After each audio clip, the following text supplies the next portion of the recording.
Okay, welcome again, everyone. Now it's been recorded. Welcome those who are tuning in on the recording. If you happen to be, welcome. Thank you for being with us.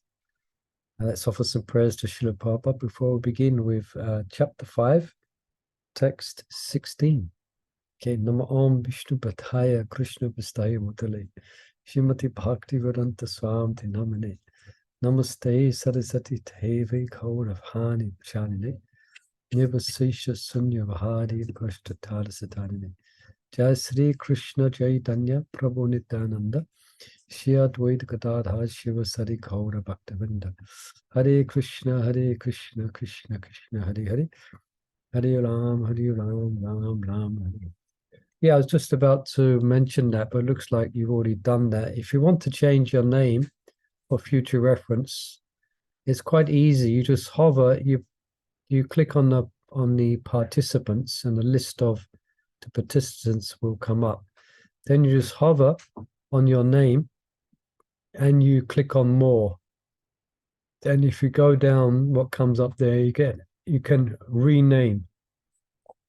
So if anyone here was only, well, 4 of you here, if you do have the issue again, it's simply done. Or we can explain to others as well. Okay, right. Let me share the screen as per usual. Hopefully it's going to work. You never know. Hare Krishna. We're dependent on Krishna for everything. Okay. Let's let some devotees in. So there it is. It's on the screen here. And I just recap on yesterday. If you just joined us, Hare Krishna. So just a little Hare Krishna. Hare Krishna. Welcome again. Let's have a little recap, spend a little time on what we discussed yesterday. Anything that you remember that you specifically remember. There was an important question that came up, which I posed a question after reading text 13. Anyone remember the conversation? Was that about free will? It was about free will. Free will. Can you expand a bit more on that? Why we have free will. Yeah, especially considering that we have a tendency to misuse free will. Then the question is often brought up. So why did... Yeah, out of ignorance. Yeah, out of ignorance. Go on. Yeah, why do we misuse free will? Yes, because of ignorance. Out of ignorance, we just avoid, we are becoming more stubborn to get more result of our actions. Yeah, basically you could summarize that as ignorance, actually. But another question we brought up was why in the first place does the jiva have minute free will? We are trying to be the controllers. Yeah, that's what we're trying to do in illusion. But why is it, why did Krishna bestow that upon the jiva? Why is it constitutional of the jiva to have free will? Why did the Lord take that I chance? answered this yesterday. Yes, go on. No? Okay. I recall Matha Lavanga Latika had mentioned that without free will there cannot be love. So if you want to love Krishna, there has to be free will, because you can't love Krishna with obligations. Yeah, and that is what love is all about. And I think I mentioned yesterday, that is the unique exchange between the lover and the beloved, that someone voluntarily decides to do something good for the beloved. It is not by any way induced or by force. Yeah. And then we brought up another question as well, which was come up in the commentary here by Burijan Prabhu, which I brought up yesterday. And that is What was that question? Just remembering now. Let me just backtrack myself. Hare Krishna. Let's look at the verse. Yeah, that was it. In regards to verse, then we went on to verse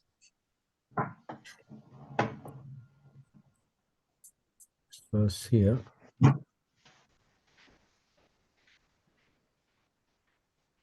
Text 15, excuse me. Yeah. So we mentioned about that it's that we are,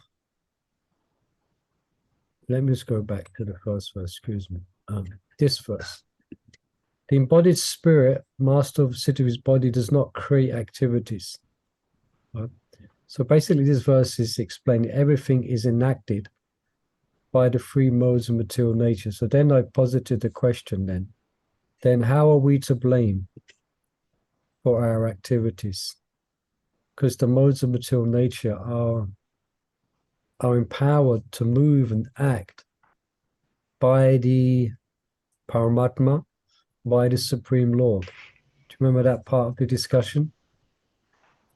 Yeah. Because we desire to do things, so the modes of nature facilitate that. So we can't blame the modes of nature, because actually we have a desire, we want to fulfill it, and the modes of nature are facilitating that. I mean, Krishna is, but by the modes of nature. Yeah, that's correct. So we are to, and I think we mentioned yesterday that we have to take ownership for our activities in this world. Although to act within this world, we can only act with the agency of the Lord's material energy. But according to our choices, we then get a specific type of reaction. So the Lord in this verse up on the board on the screen said it's not that the Lord doesn't assume anyone's sinful or pious activities. It's the jiva himself who is to take ownership. So, and I read something here as well, which helps us understand a little bit more. It's quite interesting. The example is given. Find it.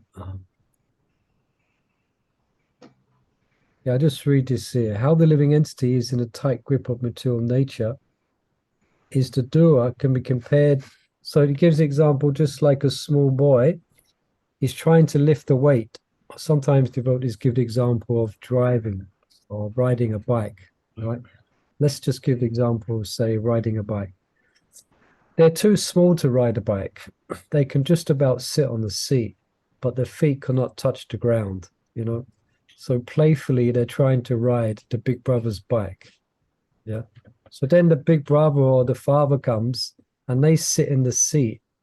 The young child sits in front of the father in his lap, and the father or brother, he puts his hands on the handlebars and he puts his hand on the pedals, and then he pedals the bike with the son, the young boy, thinking that he is actually doing it, but he is not doing it.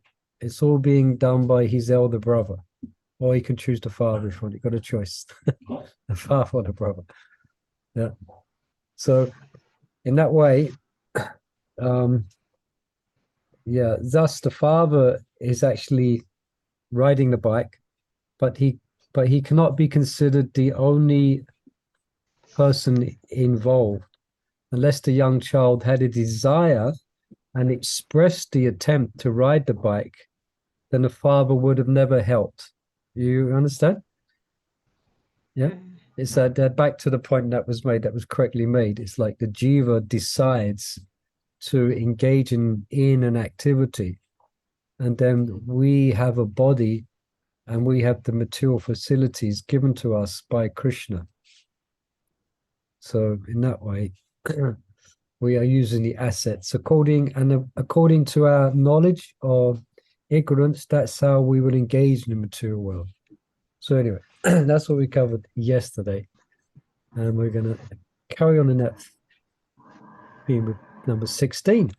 All right, so please, anyone has any comments or questions, please feel free to raise your hand, or you can put in the chat as you like, whatever is easiest for you. And so let's have Mother Sacha, you have your hand up there. You can read text 16. Thank you. Hare Krishna. Chapter 5, text 16. Jnanena tu tat Sorry. agnanam yesham naisitam atmana tesam adityavaj gnanam praksyati tat param. When, however, one is enlightened with the knowledge by which nescience is destroyed, then his knowledge reveals everything, as the sun lights up everything in the daytime. Purport. Those who have forgotten Krishna must certainly be bewildered, but those who are in Krishna consciousness are not bewildered at all. It is stated in the Bhagavad Gita, Stravanam Gnana Plavena, Gnanagni Sarva Karmani, and Nahi Gnanena Sadarsam. Knowledge is always highly esteemed. And what is that knowledge? Perfect knowledge is achieved when one surrenders unto Krishna, as is said in the 7th chapter, 19th verse. Bahunam Janmanam Ante Gnanavam Mam Prapadyante. After passing through many, many births, when one perfect in knowledge surrenders unto Krishna, or when one attains Krishna consciousness, then everything is revealed to him. As everything is revealed by the sun in the daytime, the living entity is bewildered in so many ways. For instance, when he unceremoniously thinks himself God, he actually falls into the last snare of nescience. If a living entity is God, then how can he become bewildered by nescience? Does God become bewildered by nescience? If so, then nescience or Saturn is greater than God. Real knowledge can be obtained from a person who is in perfect Krishna consciousness. Therefore, one has to seek out such a bona fide spiritual master and under him learn what Krishna consciousness is, for Krishna consciousness will certainly drive away all nescience. As the sun drives away darkness, even though a person may be in full knowledge that he is not this body, but is transcendental to the body, he still may not be able to discriminate between the soul and the supersoul. However, he can know everything well if he cares to take shelter of the perfect, bona fide, Krishna conscious spiritual master. One can know God and one's relationship with God only when one actually meets a representative of God. A representative of God never claims that he is God, although he is paid all the respect ordinarily paid to God because he has knowledge of God. One has to learn the distinction between God and the living entity. Lord Sri Krishna therefore stated in the 2nd chapter 212 that every living being is individual and that the Lord also is individual. They were all individuals in the past. They are individuals at present, and they will continue to be individuals in the future even after liberation. At night, we see everything as one in the darkness, but in the daytime, when the sun is up, we see everything in its real identity. Identity with individuality is spiritual life, is real knowledge. Thank you. Okay, thank you. Hare Krishna. So any immediate questions here or comments? Excuse me. I was thinking how important is to get the correct knowledge, and the correct knowledge you get it through spiritual master. Parampara. Yes. Parampara. Yeah, that's what, not mental speculation, not, knowledge on your own. Like when I heard somebody said that I read that book myself. I've gone past it. I can understand it. And I was thinking to myself, how can one little person can understand things, if it's discussed in the association of devotees, you'll understand it better. Yeah. There's something say even if we try, or persons do try to approach the Bhagavad Gita through just intellectual study, but actually there's quite a unique dynamic that takes place when devotees are discussing amongst each other. And we were speaking about this the other day on another reading that we do. Because the Lord is pleased by the devotees' interaction in trying to understand him or what he says, for instance, Bhagavad Gita, then the Lord within the heart gives enlightenment. Things become more clear, or things become revealed. Yeah? So spiritual knowledge cannot be approached from an academic perspective. It's only by a devotional approach that we can really enter into the mysteries of Bhagavad Gita. Yeah, so that's so that's why it is emphasized here in the purple. Prabhupada is emphasizing knowledge. He's making this verse describes about knowledge in comparison to ignorance, that just like the sun, it reveals everything, so knowledge makes everything clear. But as Chandravali, I nearly said Chandravali Maharaj, not Chandravali Maharaj, he said Chandramali, that knowledge is coming from not just academic, but it's coming from the spiritual master.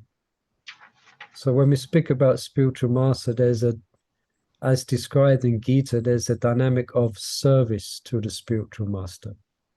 Anyone know that verse? Tat Vidi.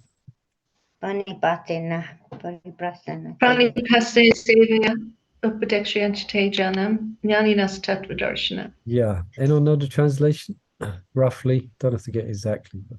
Just try to approach the spiritual master, render service unto him, inquire submissively. Suffering their souls to you because they have seen the truth. Yeah, Yes. we did it. Teamwork. Very good. So that's describing about the dynamics of bhakti. As Krishna says, te sam satadata yuktanam pajatam patipurvakam tadami buddhiyogam tam yenam mam upadyantite. To those engaged in my devotional service, I give them knowledge. So specifically, so that's why Prabhupada here is emphasizing the role or the function of that knowledge, but he takes it a bit further than the verse. He actually brings in the understanding of how that knowledge is received. It's received from the spiritual master. And then Prabhupada brings up some anomalies, or he brings up some misconceptions. What's one of the misconceptions he brings up in this purple? You can read that.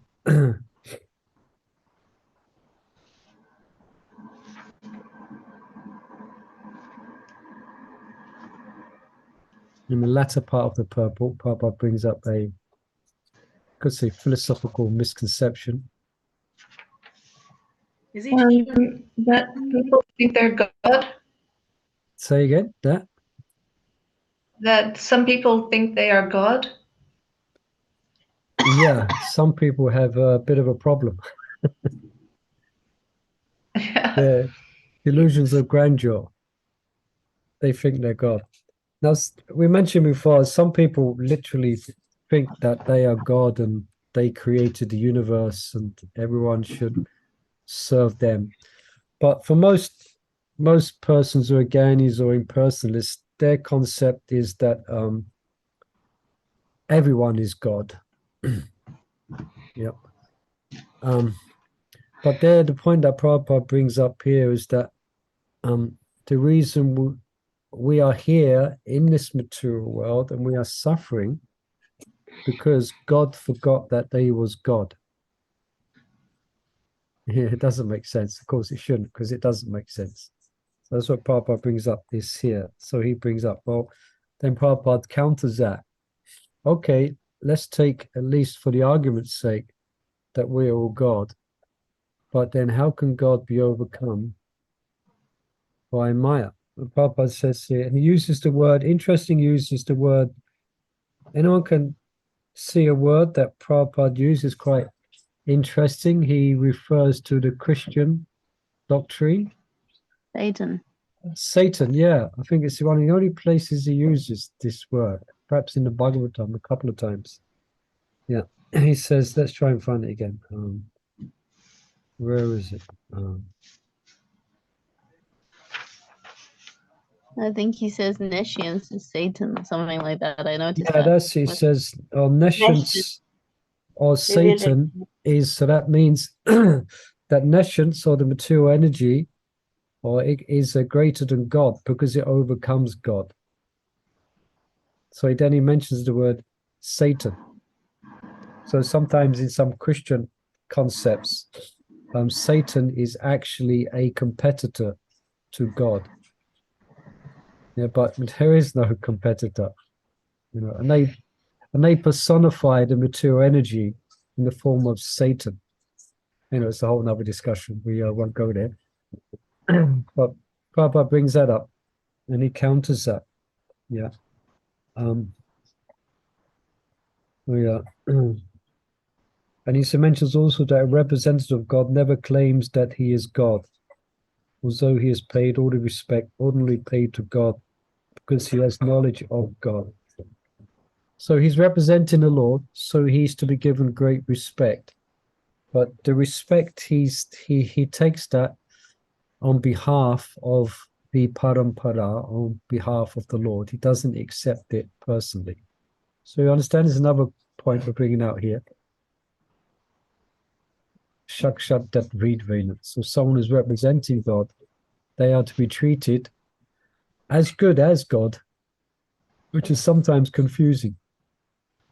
Yeah. So it means they should be given great respect. Right. Anything else we can glean from here for our interest? Yeah, then he quotes 2:12. Anyone know the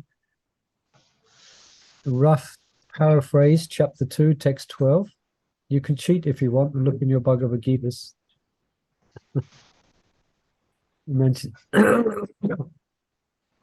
Excuse me. Na tom eva jatu na samna na tom nema janadipa na chevana bhavishma sava vayamata param. If I give the first few words, perhaps some can finish it. Never was there a time. Never was there a time when I wasn't there. I can't remember. Did not exist. Did not exist. And there was a time when you didn't exist. Nor in the future shall any of us seem to be. So this proves the identity of the soul. Yeah. Never was time when I think that he is eternal. Papa brings that up. And then what's it here? Where was it? Where was it? Then in here, you see I've just moved the page. Savaganam Plavena. Prabhupada's quoting 3 verses here. Gana Agni Savakamani Nahi Ganina Sadrisham. So, of course, I cheated beforehand. I had some idea of where these verses were, but does anyone know what chapter these verses are in?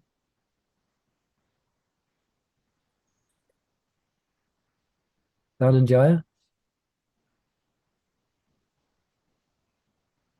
Savaganam Planeva. So it's chapter 4, text 36 to 38.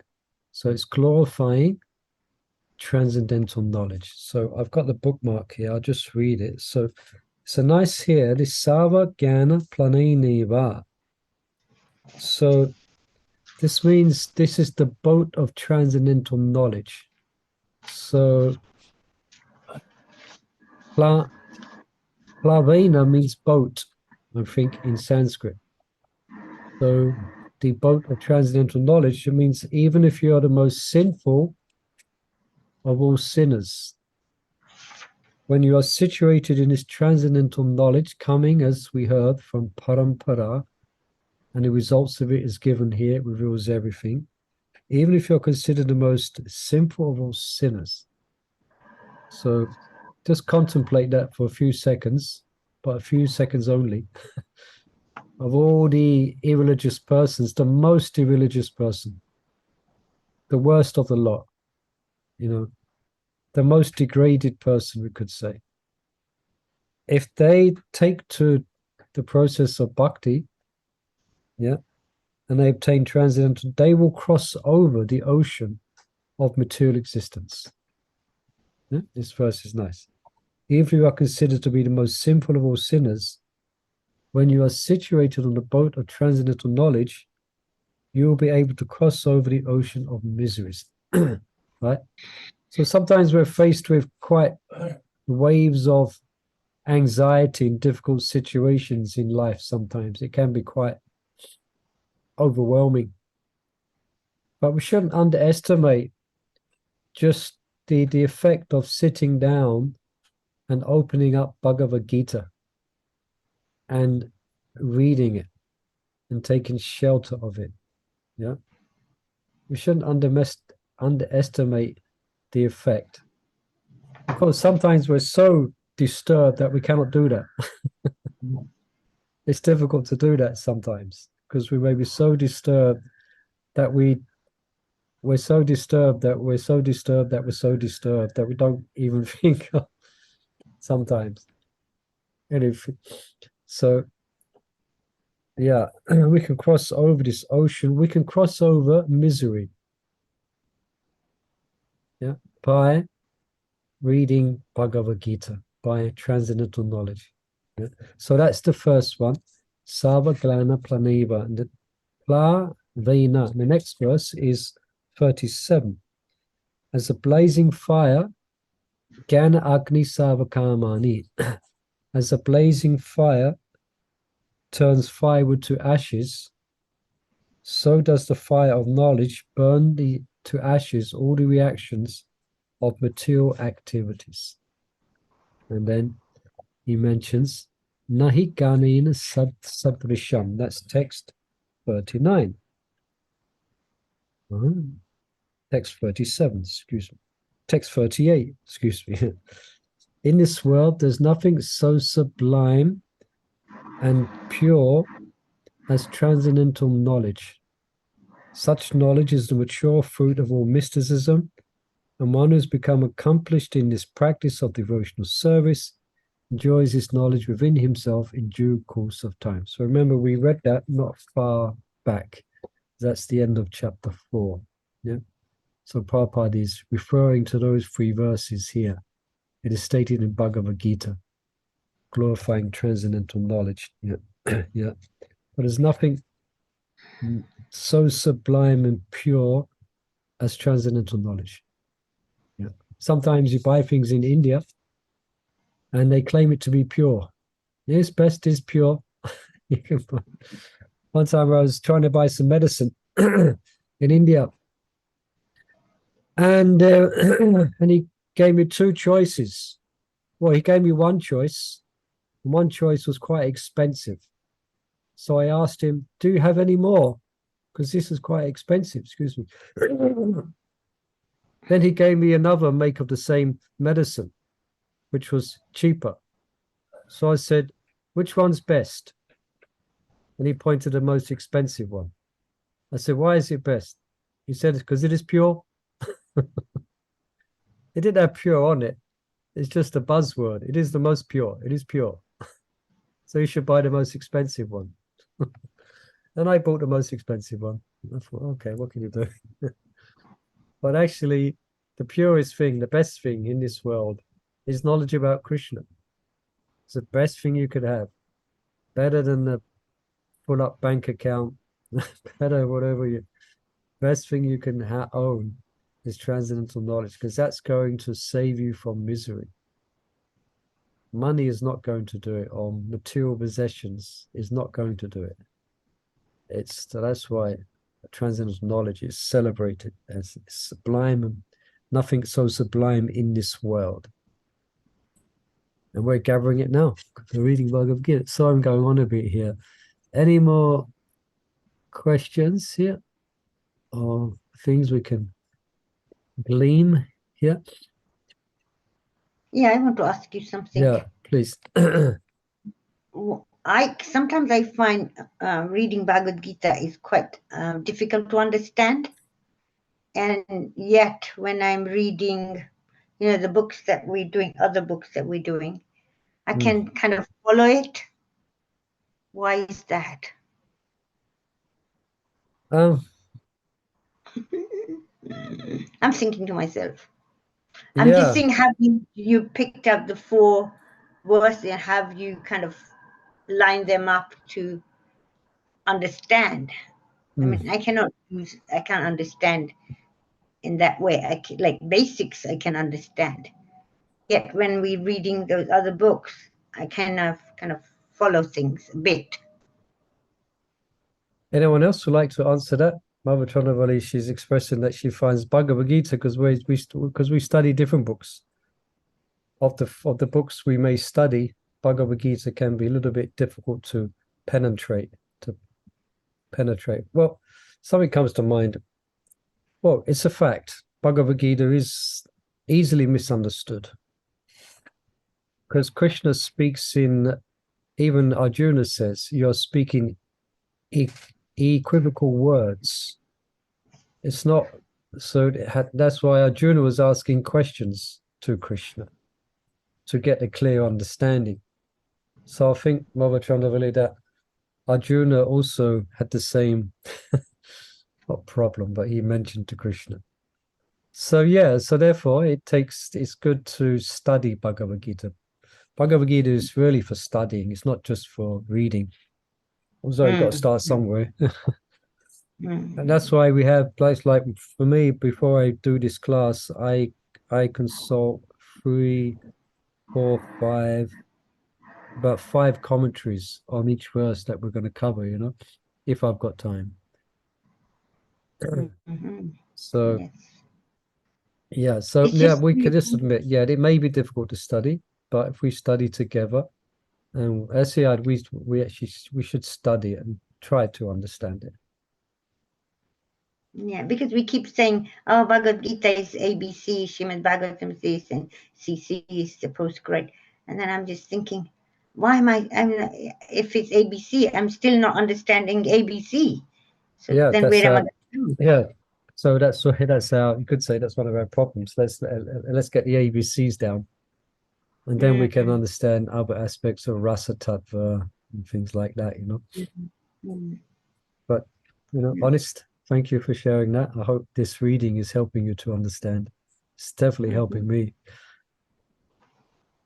So I'd like to add on. Yes, please, Dhanuja. On that is, if we have the experience of not understanding something, we can appreciate the experience of understanding something. So it's like,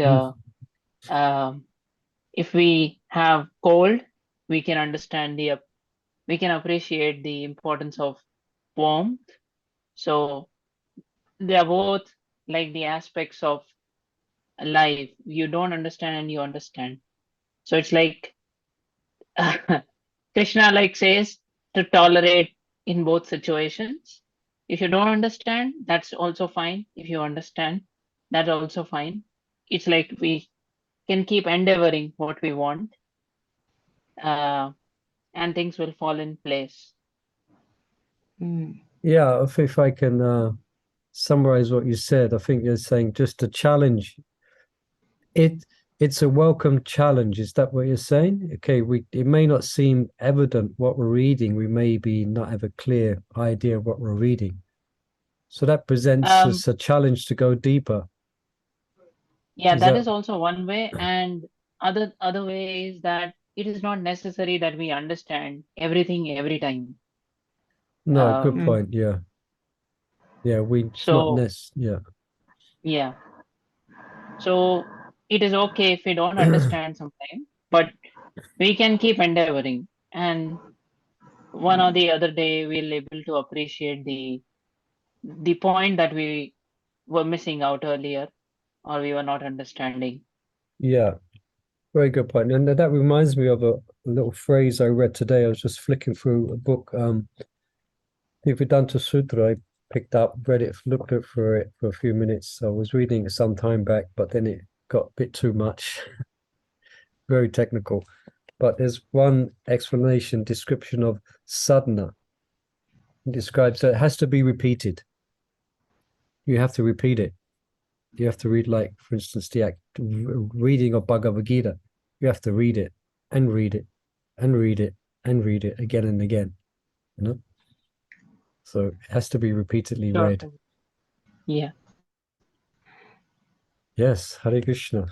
All right. Now, could it be that Bhagavad Gita kind of philosophy, and then when you read Srimad Bhagavatam, even if you read a bit of CC and it's all the associates of Chaitanya Mahaprabhu and kirtans and enjoying their pastimes, and that is maybe storyline you can understand better.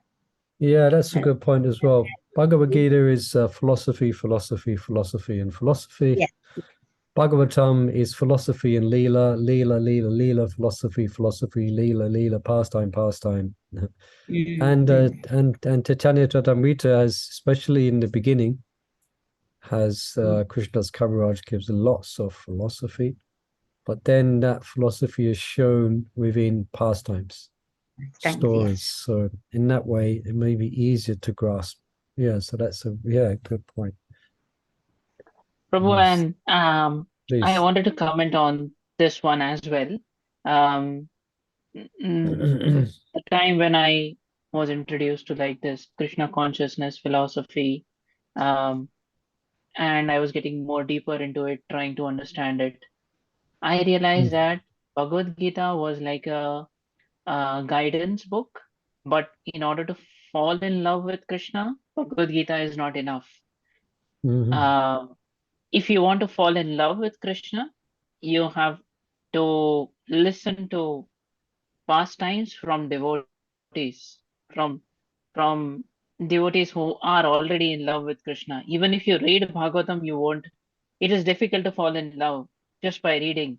But if you the see or hear the pastimes from a devotee who is already in love, that is very, very influential. And I would say up to some extent, it influenced me as well. I was listening to lectures from Amarendra Prabhu. Amarendra Prabhu, he has a YouTube channel, and he usually uploads 1 hour discourses. He usually conducts some meetings on Zoom or probably live. He records it and uploads it. But if you hear any of the pastimes from his delivered by him, it is like you are dipping into an ocean of devotion and coming out.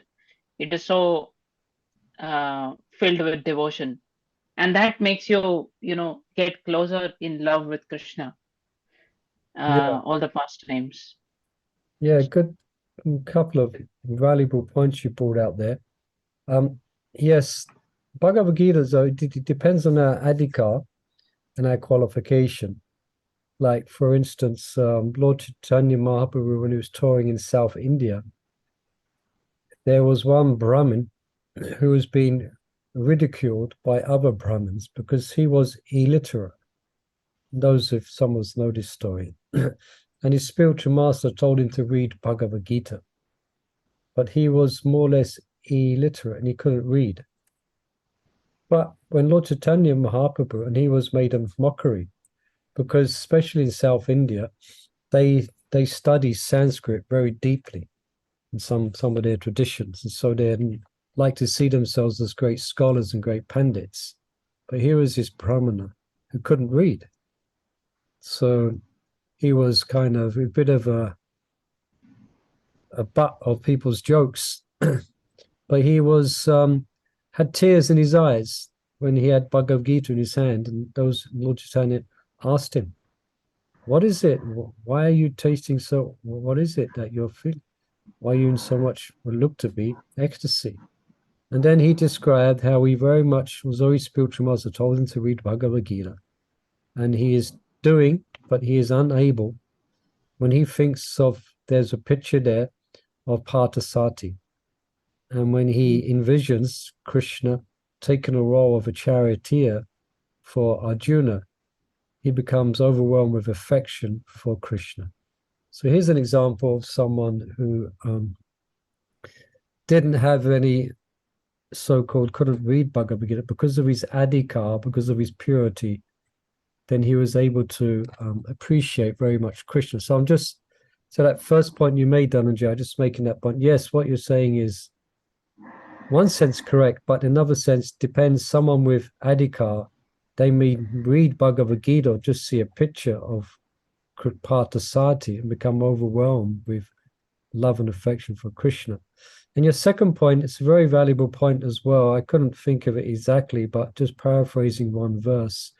There's one verse in the Bhagavatam that explains, now this is very paraphrasing, is that because devotees are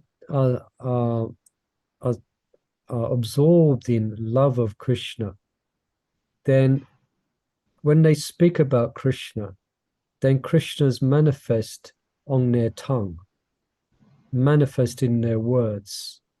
So therefore, when you hear such persons speak, it's the dust of Krishna's feet, which is accompanying that sound vibration. So it has a very powerful effect on those who listen. So yeah, thank you for that, Dhananjay. Yes, so all right. Let's read text 17, shall we? We're doing 2 verses at the moment, the last few readings. Let's try and at least do that. We might do another one as well. Let's see. Let's have someone else read. Perhaps let's have Mother Gaia. You like to read? If you're not on a bus or... I can try. Not on a bus yet. I will be soon. Okay. Okay. 17. Can you scroll back to... Yeah, thank you. Yeah, excuse me. Tadbuddhayastadatmanas tannishtastatparayana gacanti apunar avartim jnannirdhuta kalmasha. Translation. When one's intelligence, mind, faith, and refuge are all fixed in the Supreme, then one becomes fully cleansed of misgivings through complete knowledge and thus proceeds straight on the path of liberation. Purport. The Supreme Transcendental Truth is Lord Krishna. The whole Bhagavad Gita centers around the declaration that Krishna is the Supreme Personality of Godhead. That is the version of all Vedic literature. Paratattva means the Supreme Reality, who is understood by the knowers of the Supreme as Brahman, Paramatma, and Bhagavan. Bhagavan, or the Supreme Personality of Godhead, is the last word in the Absolute. There is not... Sorry, excuse me. Thank you. Nothing more than that. The Lord says, Mata Parataram Nanyat, Kinchidasti Dhananjaya. Impersonal Brahman is also supported by Krishna. Brahmanohi Pratishtaham. Therefore, in all ways, Krishna is the Supreme Reality, one whose mind, intelligence, faith, and refuge are always in Krishna, or in other words, one who is fully in Krishna consciousness is undoubtedly washed clean of all misgivings and is in perfect knowledge in everything concerning transcendence. A Krishna-conscious person can thoroughly understand that there is duality, simultaneous identity and individuality in Krishna, and equipped with such transcendental knowledge, one can make steady progress on the path of liberation. Hare Krishna. Okay, thank you. Hare Krishna. I'm just seeing next verse is a very famous verse. We might get there today. Let's see. We might not. Any questions here or comments? Otherwise, I'll have to ask you some questions. Hare Krishna.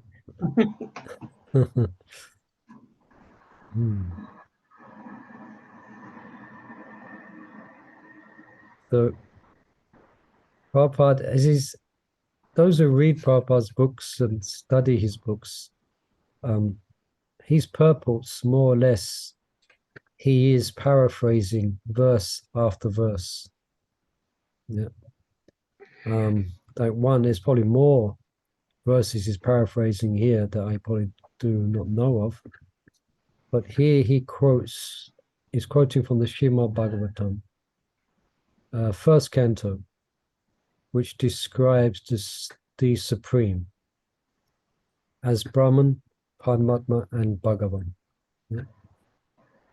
Then he mentions the Supreme Personality of Godhead is the last word in the Absolute. So this non-dual substance consisting of Brahman, Paramatma, and Bhagavan. But within this reality, there is distinctions. Okay? We've heard this many times. So Prabhupada mentions this at the end. Yeah. Simultaneously, a Krishna conscious person can thoroughly understand that there is duality. Simultaneously, identity and individuality in Krishna. Any questions here? Any comments?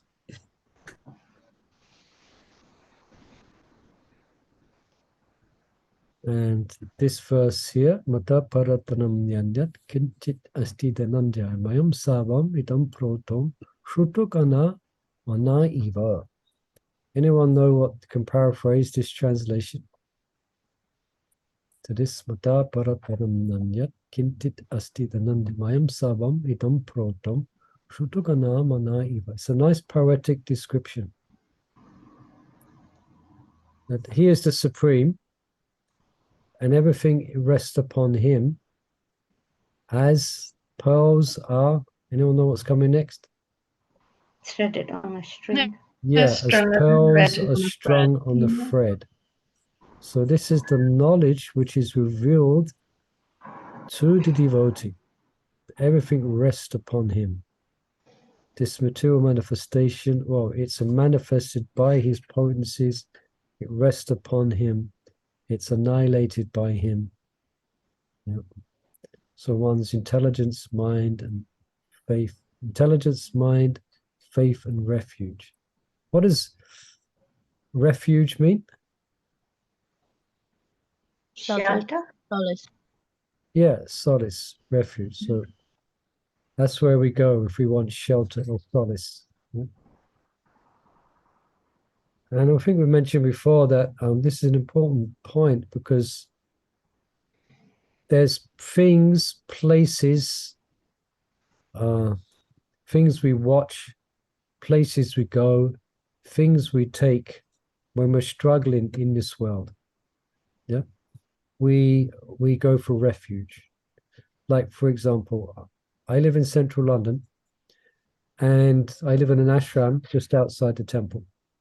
And coming and going to the ashram, there's pubs. Anyone heard of pubs? Yeah.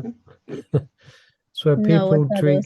Yeah, never heard it? Well, it's an interesting place because if you look at the top of these places called pubs, it says licensed to sell toxic liquor. So it's licensed to sell liquor that poisons you. Yeah, that's the license they have to get. So people go there for refuge. Yeah, they've been in the office, maybe awkward relationships in the office. They're sitting behind a desk, they might not get on with the person facing them, whatever it may be. Politics in the office, and then they got a friend in the office. I'm just, maybe a case. They got a friend in the office who they can unwind with. They can take refuge. And where do they take refuge? In the King and Queen pub. Yeah. In the pub. And they take refuge of alcohol. That's the point I'm getting to. Yeah. Some people take refuge of all types of things. Intoxication of some type. Some persons take refuge in abusing others, unfortunately. Yeah. Sometimes we hear that persons having such a difficult time, either at work, and they may take, I don't know if you can use the word refuge there, but we should learn to take refuge in Krishna. Yeah. When we had a difficult day, whatever it may be, then we should want to sit down and chant Krishna's holy name and take refuge. Yeah. So that person So- wants whose intelligence, mind, and faith are refuge all fixed in the Supreme. So they become cleansed of misgivings and straight on the path.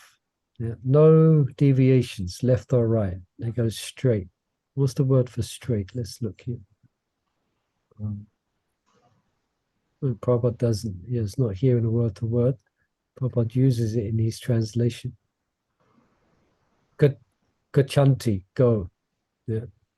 Well, there's no misgivings. There's no doubts. They're on the path, going straight to liberation. Oh, Krishna.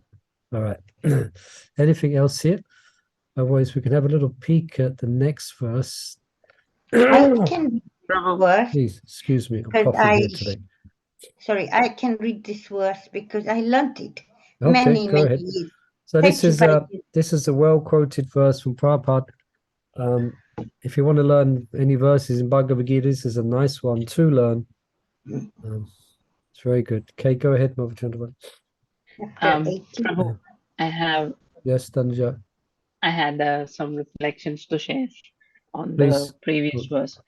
On the refuge part, I could think of one more means of seeking refuge. These days, people use smartphone and movies to Yeah, find movies. refuge Yeah. after work. I mean, you just take the phone in hand, and it is so easy to spend hours. Yeah. And when it's night and time to sleep, you realize, oh, I wasted so much of my time. I mean, this is sometimes happened with me. It keeps happening occasionally, which is why I'm able to share this reflection. Um, and there was another thing that I was able to appreciate from this verse, is that, I mean, I'm not passing any statement or something, but this is just my personal reflection.